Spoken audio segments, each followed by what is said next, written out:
Swati straightened her hair and got up, seeing that it was getting dark. Her silky hair was kissing her rosy cheeks again and again, and she was repeatedly pushing them back. Let there be a curl on your beautiful face. The clouds will hide the moon, Manoj said, staring at her face.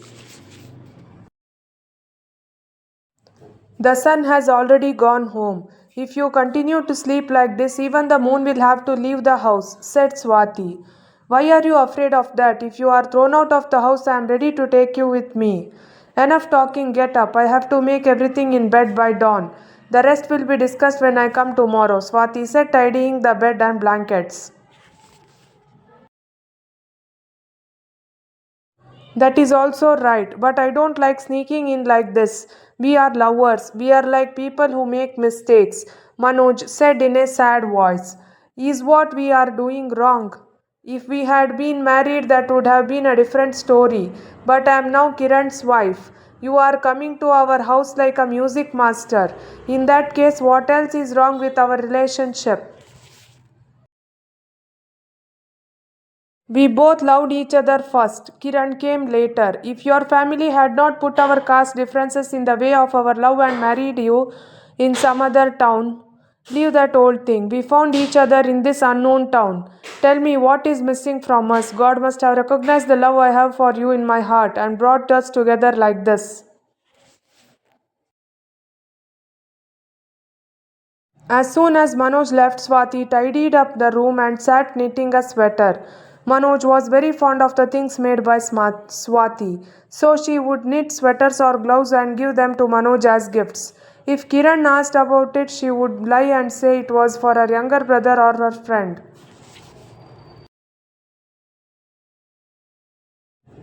It had been 2 years since Swati and Kiran got married. Swati was very calm in the new age. Kiran thought that she was bored with the new place, new life, and her past life. But in reality, it was because she had to be separated from her beloved Manoj. Swati could never forget that one evening. That day, while she was walking hand in hand with Manoj after watching a movie, her older brother suddenly came across her. It was like a flash of lightning. Without even looking at the road, he dragged her into the room of the house and pushed her into it. That room became her world. She could not meet anyone. She stubbornly sat without eating for 2 days. Her family did not give in to her stubbornness. Swati belonged to a traditional family. Manoj belonged to a different caste. If you want that boy to stay alive, then forget him. Father, tell me you are a fool. I will make sure that that wild person doesn't even get a bone. I think we should poison this shameless woman and kill her. She used to hear these words every day. Thus, she collapsed mentally. Her marriage was fixed in the next 15 days. She had no interest in knowing about the boy who was going to marry her. She did what her family told her like a doll. After marriage, she joined Kiran's house in a distant town. Kiran's parents lived in the village. Kiran was a good boy, serious, simple minded. Getting such a boy as a husband was the greatest happiness for any girl. Kiran was focused on his wife's happiness. On the first night, he saw the shade of sadness on Swati's face and did not bother her. Swati, who had been bored for a few days, thought it would be good to stay in the family. She started looking for happiness in her new home and new relationship.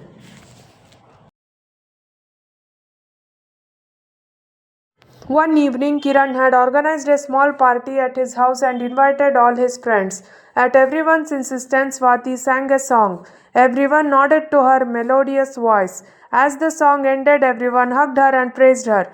Kiran was also mesmerized. After everyone left at night, Kiran said, I never knew your voice was so sweet. You can't practice music. You are interested in it. It will be a good opportunity to spend time. As soon as the topic of learning music came up, she remembered happiness. She had met him in music class. Their voices matched so well that the teacher himself had paired them. They both practiced together, unaware of when their heartstrings began to beat together. In the same rhythm, they began to dream of a bright musical future. But their dream was shattered. Now Kiran had brought up the subject of music and brought out the buried memory. Swati's silence was a response to Kiran's words. However, Kiran, who was very concerned about her interest, asked around and found a music teacher. A master will come to teach you music from tomorrow. The next day, Swati was surprised to see Manoj, who had come as a music master. This was also a surprise to Manoj. Both of them stared at each other in amazement. Kiran, who did not know the truth, introduced them both. All the best, he said, and left for the office. How did you come here? By following me, Swati spoke first as soon as her husband left. No, Swati, I did not follow you. I came to this town in search of work. I came here because someone told me there was an opportunity here. You should not call me Swati. I am married. I am a stranger to you. No, Swati, I have come to teach music. The fees will help me to live. So don't say no. I swear that Kiran will never talk about anything else, he said. She could not refuse Manoj's demand. That day there was a bit of an awkward atmosphere between the two. But from the next day they started talking, laughing, singing, and joking like before. What is the use of remembering the past and being sad? It happened. They both consoled each other by saying that it is wise to take care of the future. But if I remember that you belong to someone else, how much suffering will it cause me? You were mine. Now, Manoj said, pulling her by the throat. An unmarried girl is warned about maintaining her morals. But Swati is now a married girl. She has crossed that line. When her true love is near, she doesn't need to think about anything else. No one else knows what happens between the four walls of the house. Moreover, her husband himself brought Manoj and brought him into the house. Thus, the love between Swati and Manoj began to flow freely, overcoming all barriers. Kiran was happy to see that Swati's face was radiant as the day passed. He thought that she was happy because of the music. Swati was humming a song while knitting a sky blue sweater. This design is very nice. Swati, knit me a sweater too, Kiran asked with eager eyes. I will knit it for you next time. I am getting this ready for my uncle's son. His birthday is next month, she said. Then go to your hometown. You can go there and celebrate the new year, he said. No, I won't go. Your meal will be disturbed. What kind of child am I to think so much? What kind of girl doesn't want to go to her mother's house? You go and take care of everyone and come back. Don't think about me, Kiran said in a firm voice. So Swati could not say no. Ever since the talk of going home came up, she had lost interest in anything. She could not even focus on her music practice.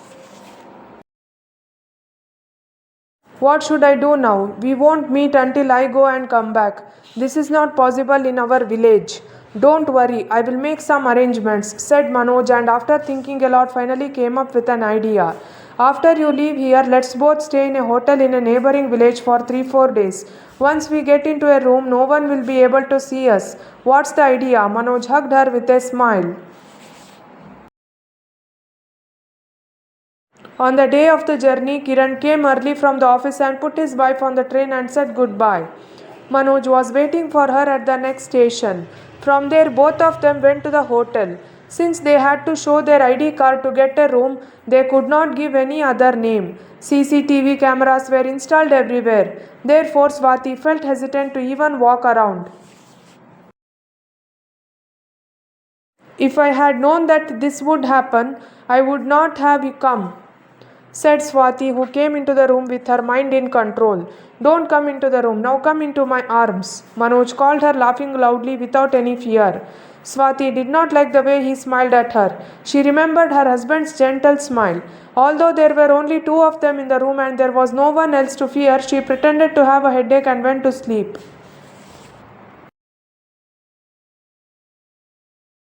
The next morning, when she ordered coffee and water bottles, Swati felt a twinge of unease when she saw the 2-3 room boys who had brought them looking at her and whispering, "They must be talking about our different names and addresses. What do they think of me?" Oh, her inner mind worried. Kiran has not had coffee for a day. What are you doing for coffee now? Swati, who had been thinking about her husband since night, said while drinking coffee, I will wait a little longer and call him. Swati, who came back after taking bath, asked, the train must have reached the city by now. Can I call Kiran? Seeing that her words and thoughts had been on Kiran since she arrived at the hotel, Manoj was annoyed. Okay, do it and talk, he said. As soon as he picked up the phone, Kiran asked, you didn't have any problems with coffee and snacks on the train, did you? They always arrived on time. I don't know why it was late today. There was concern in his voice. After hanging up the phone, Swati held her head with both hands. Oh, if I had spoken to you earlier and told you that I had reached home, what would have happened, Manoj? Didn't you tell me? Why are you afraid again? You have had a headache since yesterday. If you think about it like this, it will only get worse, he said. Swati was not at ease with the picnic she had brought in like this. Manoj was not happy. While ordering for breakfast, Swati only brought oats. Swati, is that enough? Is your stomach okay? Manoj asked. Am I still a college girl to eat like before? Our diet should change with age. Kiran says, Swati, calm down and stop talking. This is happening again and again, remembering Kiran talking about Kiran. Hearing Kiran's name again and again, Manoj's face turned pale. Both of them finished their breakfast in silence. I am getting bored sitting in the room. Let's go out and come. Manoj agreed to Swati's words. He had had enough of watching TV in the room. They wandered around the shopping streets until night and returned. When she lay down on the bed at night, she felt like making an excuse to push Kiran away and even denying Manoj today. She wondered why this guilty feeling was bothering her.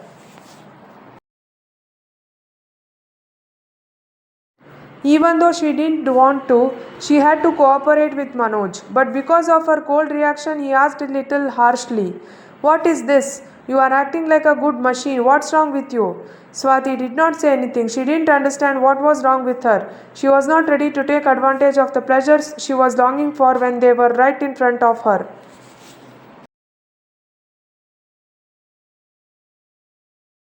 The next day, Swati spoke to her husband twice on the phone. When I spoke to him in the morning, Kiran was happy. But now, for some reason, he has not spoken at all. What could it be? She asked.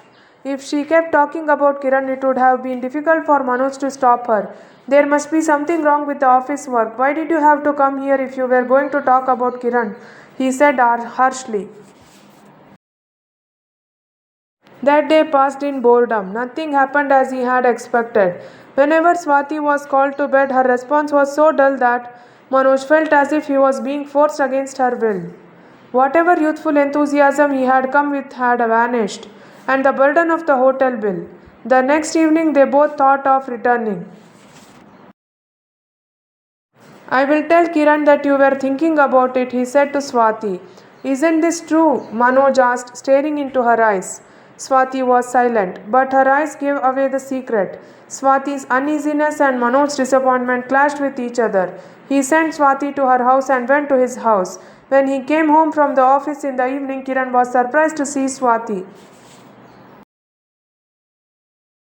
Surprise, Swati said and hugged Kiran's neck. Untying her hands, Kiran asked, you came early, didn't you? Were you not supposed to leave after 2 more days? Why aren't you happy? Alas, I couldn't be there because of your memories. That's why I came early. Swati kept talking while eating. Today her voice was full of enthusiasm. You are so tired. Are you okay? She asked anxiously. The work was a bit heavy. If you sleep early, you will feel fresh in the morning, she said. Manoj came home just as Kiran was leaving for the office in the morning. Looking at him, he said, you have come so early. I don't think you can survive without Swati. Yes, how many more days will your music classes continue? Kiran asked sarcastically. Hearing Kiran's words, both Manoj and Swati were surprised. Usually, when Kiran saw Manoj, he would talk happily and inquire about the progress of his music studies. He would talk about organizing a concert. But today, the tone of his speech had changed. Why did Manoj come so early? Couldn't he have waited until Kiran went to the office? Swati thought. After Kiran left, Swati said, Manoj, I will be grateful to you for the rest of my life. I was living without peace, yearning for the happiness that I thought I had lost in life. You have given me that happiness. Now, what I want is either those fleeting moments of happiness or a life of solid respect. Manoj, I am married. I must have forgotten this. If you had not taken me away from this family and taken me to that hotel room, I would have not realized that I had joined this family. When I stepped out of this house, I realized how incomplete I am without this identity.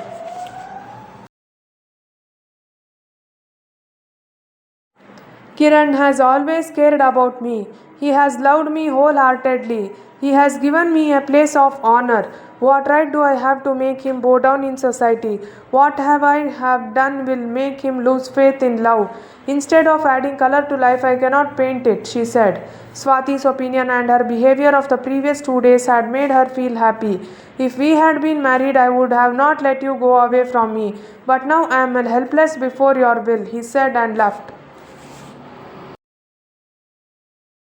Why did I take such a wrong step? Swati kept thinking all day. After much thinking and rumination, she came to a conclusion saying, I will tell Kiran everything. It will be difficult to spend my entire life carrying such a heavy burden on my mind. In the evening, when Kiran came home, Swati calmly told him everything.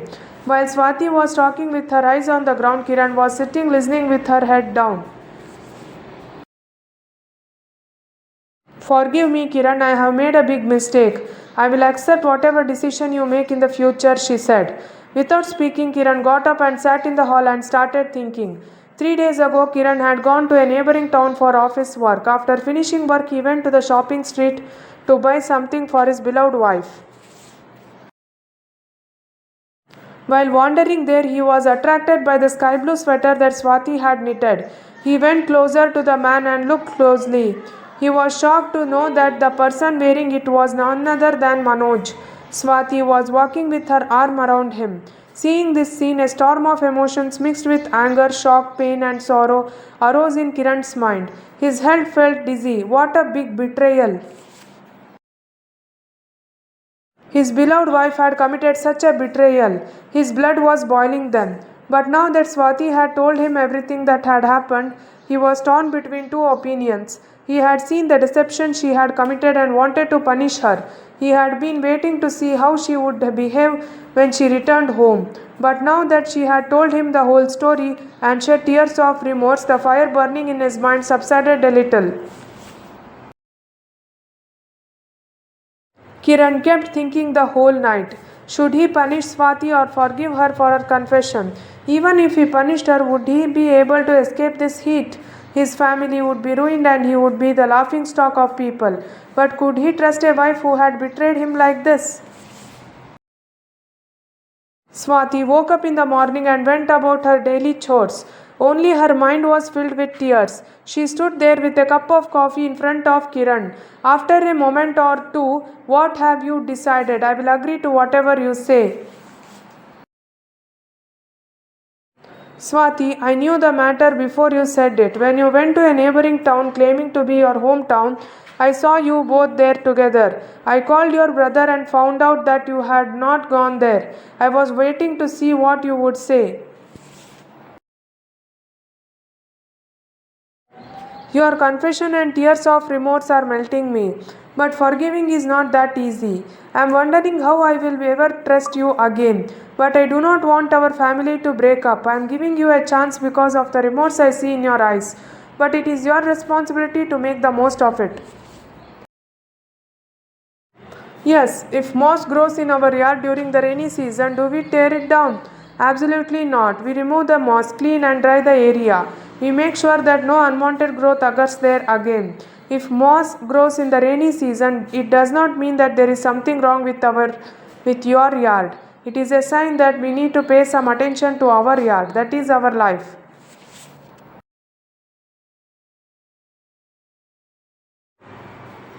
Thank you for watching. If you like this video, please like, share and subscribe to my YouTube channel.